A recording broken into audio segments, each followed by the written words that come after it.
What's up, guys? Welcome back to the channel. Do me a favor, hit that like button, also hit that subscribe button. In this video, I'm going to be showing you how to replace the axle shaft out of the Tuff Torq transmissions that are found in a lot of commercial mowers. I had a channel member of mine that lives about 2 hours away. He contacted me. He showed me some strange footage. What was going on? He had replaced the axle shaft seals and it was still leaking, and he sent me a video, and I'm going to show that to you now. So here's the footage that my customer sent me, and you can see that the shaft is spinning inside of that sleeve at a different rate. And right here you can see how you can move that sleeve. All right, so this is the first one. Like, while he was here, I went ahead and I was attempting to remove the shaft. Now, this is a two-piece shaft where, and what I mean by that is the hub where the wheel bolts to is pressed on right here. And you can replace that seal by removing that hub. I've got a video, I'll put a link down in the description showing that. But this shaft has been updated from Tuff Torq where it's all one piece now. And so that hub is one piece with this shaft. Unfortunately, what that means, if that seal ever starts leaking, you're going to have to basically remove that hydro, flip it upside down like I've done here, to pull the shaft all the way out to replace the seal that goes right here. And I'll show you, it's still in this one right here, to replace that seal, because that hub is now one piece with that shaft. But my customer, you saw that video I showed you, this is the sleeve. I don't know if I've ever seen that before. Maybe I just didn't notice it before. But here I'm going to show you, this is the sleeve that was turning, and it's actually got, you know, kind of like a rubber seal on the inside of that. So once I was attempting to remove this right here was binding up on this block here, and I had to take like my little Dremel tool and grind it away. So this is the other side. So basically you have these pieces here will lift out of here like that. Then you have one here that'll lift out, and then you have a C-clip that you have to kind of spin around. You might get lucky by spinning the shaft to pull that C-clip out. You got to get it up and it'll just come right out right here. Now, another thing I recommend doing is once you get it removed and split, just take this whole unit right here out as one assembly and place it off to the side. And real quick, I'm going to show you, just in case something comes apart and you're wondering how does it go back. You see that piece there has that little collar. Take this off of here. So that goes on the outside, that edge right there goes on the outside. So this side is flush with the gears there. And real quick, I'm going to show you one other thing that I found that's got me a little concerned. You know, you got these magnets here, and so this transmission is in two different sections. So when you go to seal it, you know, you have gasket all the way through here on that pan. Right here is what meets right here. And so it's basically two different sections of oil. Even though they're sharing the same oil, it gets filtered. But on this magnet, all kinds of little metal, strands of metal was on this magnet right here. So on this side, however, this magnet looks relatively clean, and this unit has just over 600 hours. So basically, here's the clips that'll come in. One goes there. This one goes on that side or there. I think that's the correct side. Yep, goes on behind it here. And then this is that clip here that goes onto the shaft. And this is the little lip that I had to really grind down. You can see the little score marks because it was just like a little bit of a just very, you can almost see it on my finger here, a little bit of metal that was keeping it from sliding out of this block here. So once I got everything, that C-clip off, I go to pull it and it wasn't coming out. So I had to take a little Dremel and grind that out and then come out. And then once I had this out, I realized this bearing is kind of starting to seize up and lock up. You can see how I'm running my finger here, and it's like it hits hard spots, very rough. All right, guys, an easy way to remove these is just use like a magnet. I'll set those off to the side. I like to try to place everything back in the exact way that came out. So I'll put one on one side, one on the other side, lay it like that. And so now you can see that C-clip back in there has kind of moved around. Gosh, I'm gonna have to grind this one, I can tell already, but that'll be good for the video. I'll be able to show you guys what I had to do to get it out. All right, sorry about that. I had to use two hands to get this C-clip right where I needed it to be to remove that. Now, this shaft should just slide right out, but what I have a feeling is the edge of this thing here, and you can see that little strand. See that little strand of metal right there? That's what's been wearing, that's what's been causing these little strands here. And so I can tell right now this is not going to pull out because it's kind of worn and it's not letting it slip past this. So basically what I'm doing now is I'm using one hand to hold my Dremel, and I'm rotating the shaft with my other hand, and I'm just very gently and carefully grinding off that edge of the end of that shaft.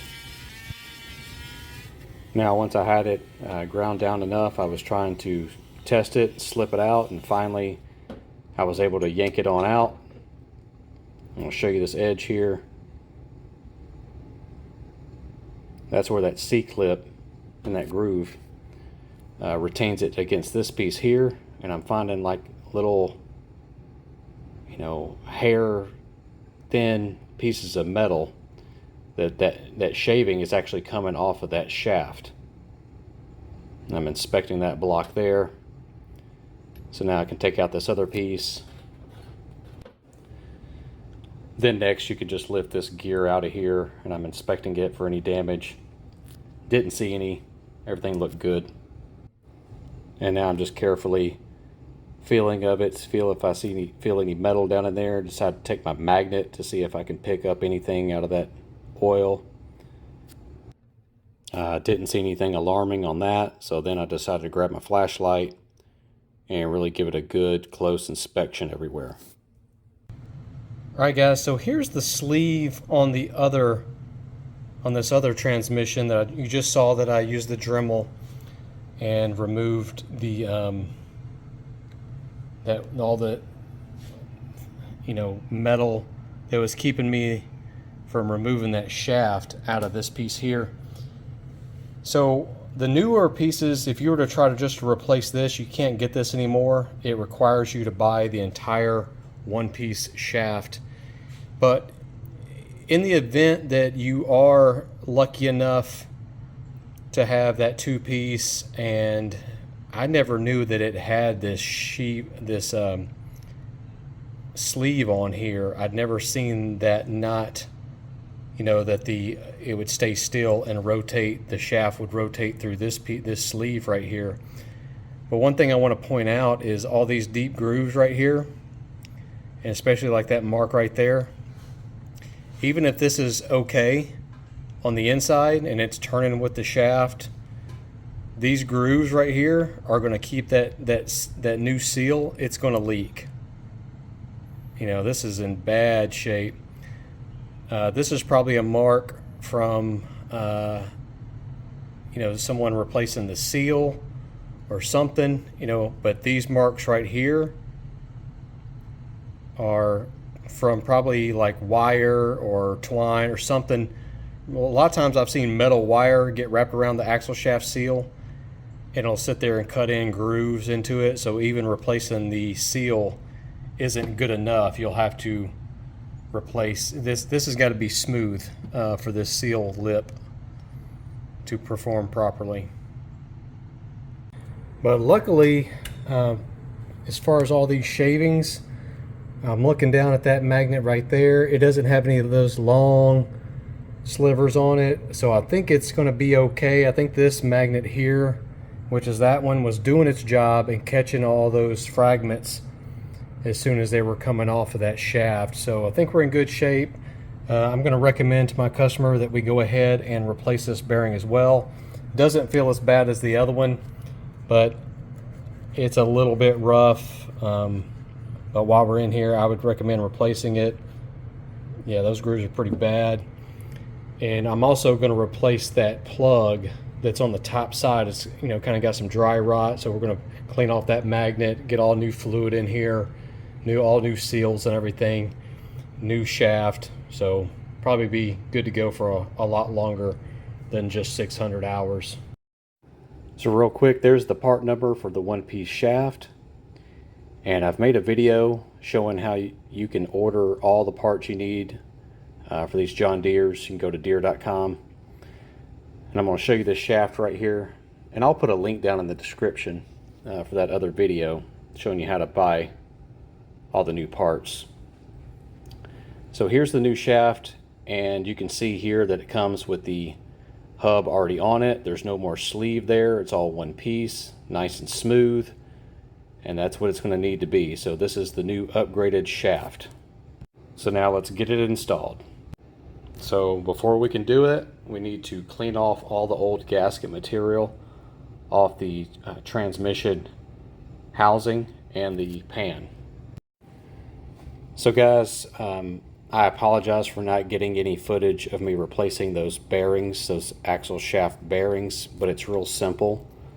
There's just a snap ring that holds them in place. So you take that snap ring out, and then you can take about just a I took just a 1/2 inch rod or a punch that was about 12 inches long, and you can kind of just bump them out, and they're not really pressed in. They're not very hard to get in or out. So sorry for not getting any footage of that. But right here, I was having actually a little bit of issue with the shaft fitting in through that gear.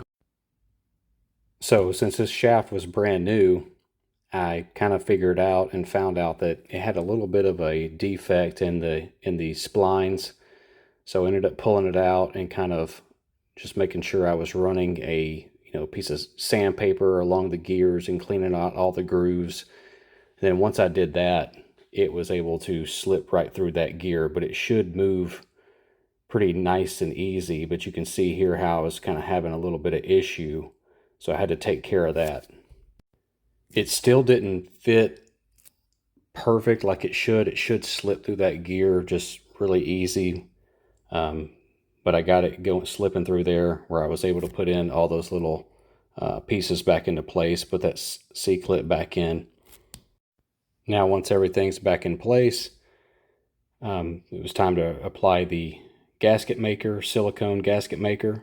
All right guys, so when you put this assembly back in, you want to make sure that the bearings are resting properly on these parts right here. You got a little lip here,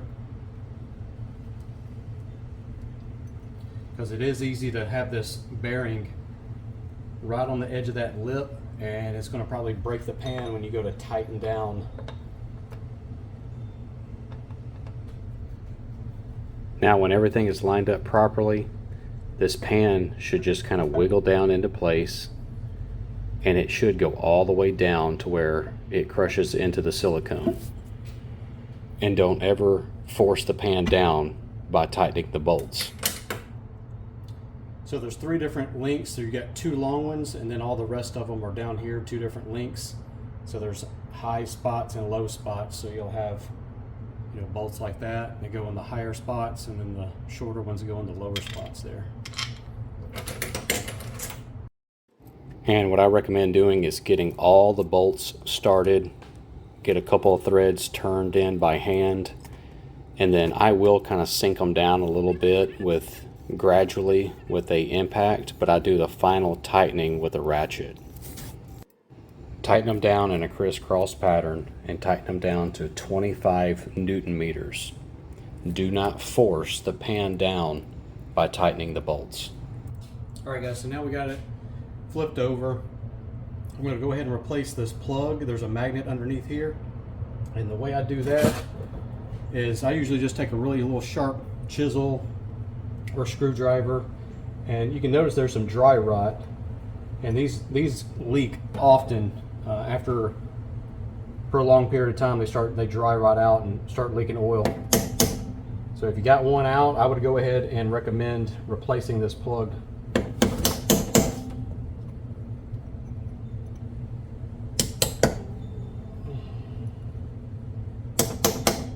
I'm trying to do this where you guys can see it. You get a little magnet in there. Wipe it off clean.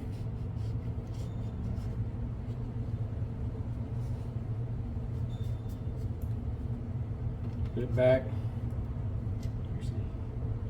Get off a little better.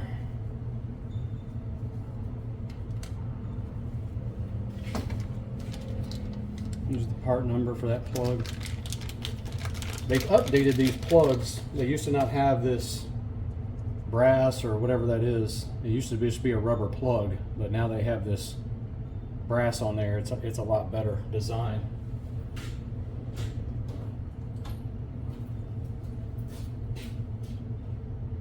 I just like to take a impact socket that's about the same diameter around there.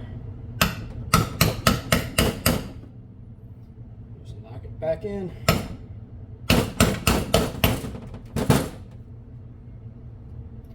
Now I'm going to go ahead and replace this seal here.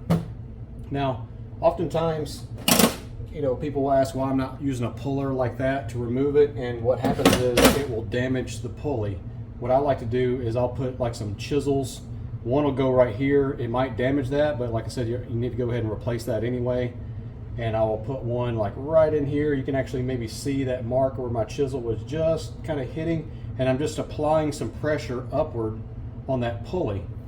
And then what I do, so I'll have those chisels in 3 different directions there, and just tap on that and it'll pop right up.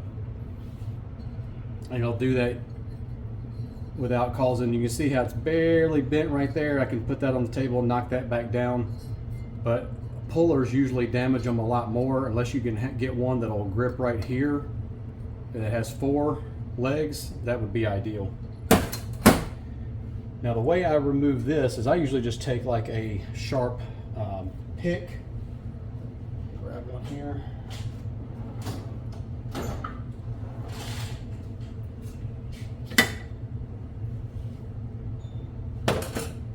hidden underneath my rag.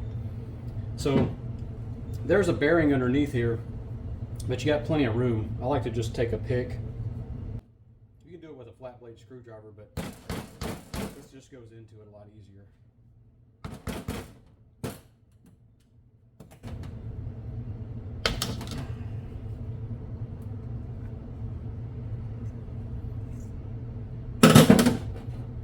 Stop it to the side. And these will often leak too from getting rope or twine or stuff wrapped around that pulley, and it'll start leaking oil just slowly all over the place. So it's always a good idea to replace these anytime you got this transmission out. Put a little oil around that, and usually I just push these in. It's kind of awkward position. I want you guys to be able to see it, but if I could pull it up to the table a little bit.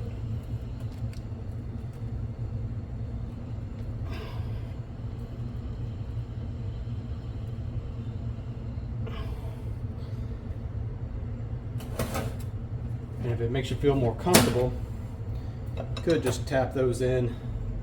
And a lot of the times, like I like to use like an extension. It's nice and smooth. Just kind of give it a couple of taps on it.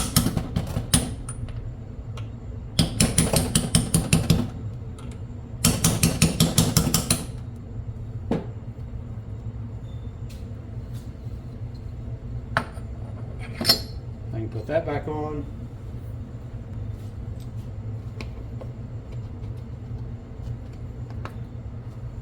Fan.